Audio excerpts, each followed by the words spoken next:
Hey guys, it's Greg Jones for Engine Builder, and today we are at Scheid Diesel in Terre Haute, Indiana.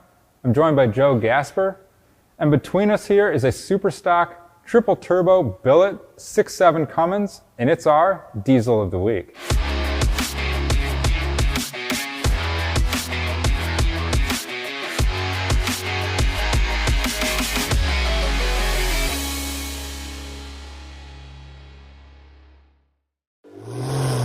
Engine Builder's Diesel of the Week is sponsored by AMSOIL, the first in synthetics. All right, Joe, how's it going? Appreciate you being here to kind of walk us through what is a pretty awesome competition 6.7 Cummins here. As I mentioned at the top of the show, it's for a super stock application, right? Yep, it's a four-wheel drive super stock diesel truck. It hasn't been campaigned yet. The chassis is done. Engine is complete. Need to put it in the chassis and finish the plumbing, and he'll be ready to go for the 2024 season. Awesome, awesome. Yeah, I'm wowed here. I mean, this thing is just awesome to look at, and you almost have to block your eyes a little bit. It's so shiny from all these billet components. But walk us through a little bit of this build. You know, this thing is obviously top notch. But let's start with some of the machine work and some of the main components. Features one of our billet aluminum blocks. We machine those in-house. It has an aluminum deck plate on it. Okay. It's a 1-inch deck plate, and then starts life as basically a 6.7 Cummins, and then we sleeve it down to a 4.125 bore, so that makes it 6.4 liter. Okay. It is cross-bolted mains as well as your standard 14mm main stud in the bottom. Features billet rods, a set of diamond pistons, one of our steel billet cylinder heads, one of our billet injection pumps, a set of triple turbos from Hart's Diesel and Machine.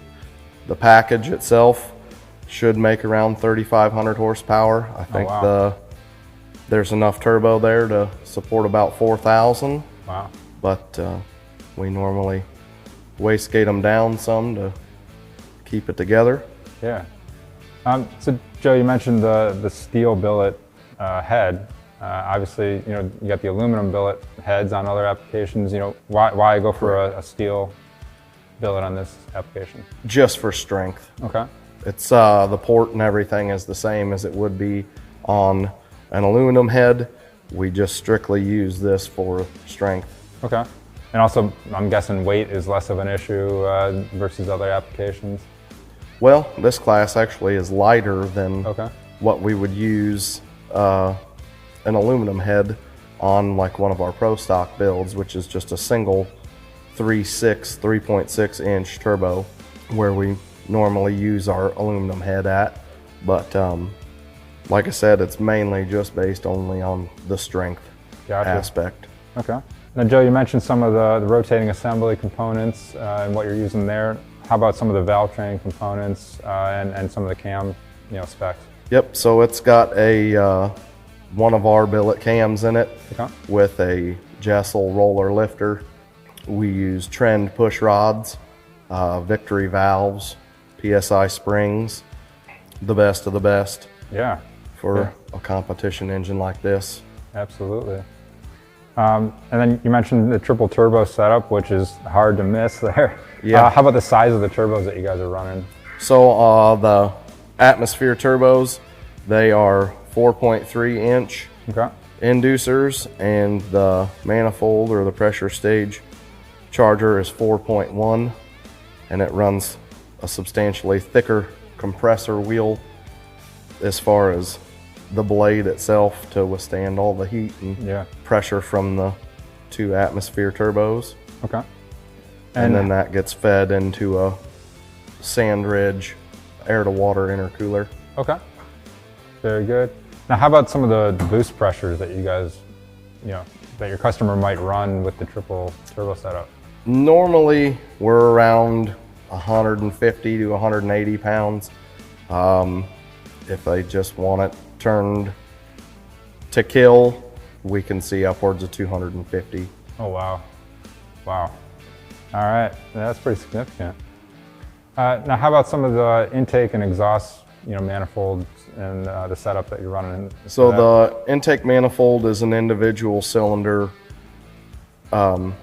individual runner piece that we machine here in-house out of Billet, and then Scheid Speed competition manifold. Okay. We run water injection nozzles, one per cylinder, to keep the intake air temperature in the cylinder cool as possible.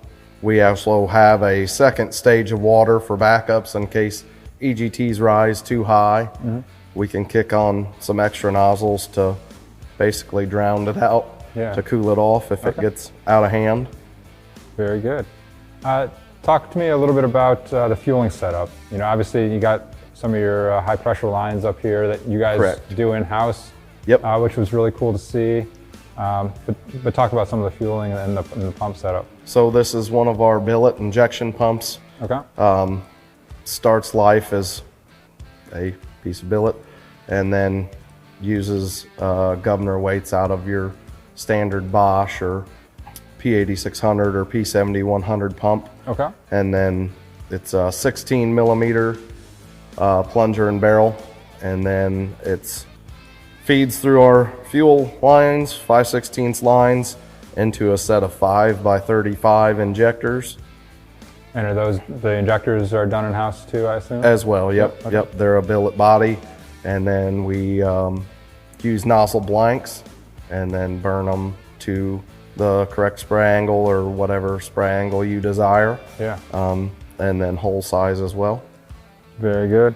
And I see over here on my side, you got a fluid amper harmonic balancer on this guy? Yep, as well as one of our taper lock setups. A lot of the higher horsepower people know that there's a big problem with the vibration on the front of the crankshaft. The damper will actually rub back and forth and can fling off. So we offer a taper lock which bolts to the center of the damper. We machine the damper out, and then the taper lock itself clamps down onto the snout of the crankshaft. Very cool. And holds everything in place. Very cool. Joe, anything else that we didn't quite mention, or anything else that you want to point out about this particular build? We use a R&R or an Aviade pump to supply oil, fuel, and water for the water injection. We also run a separate stage of oil just strictly for the turbos as well. It's all driven off of the front crank pulley there with a belt. Yeah, very cool. All right, now you were talking about this realistically making 3,500 horsepower, potentially 4,000 horsepower, depending on what the customer does. How about torque numbers on something like this? Try to not pull them down that far. Yeah. Just because torque is what will kill an engine.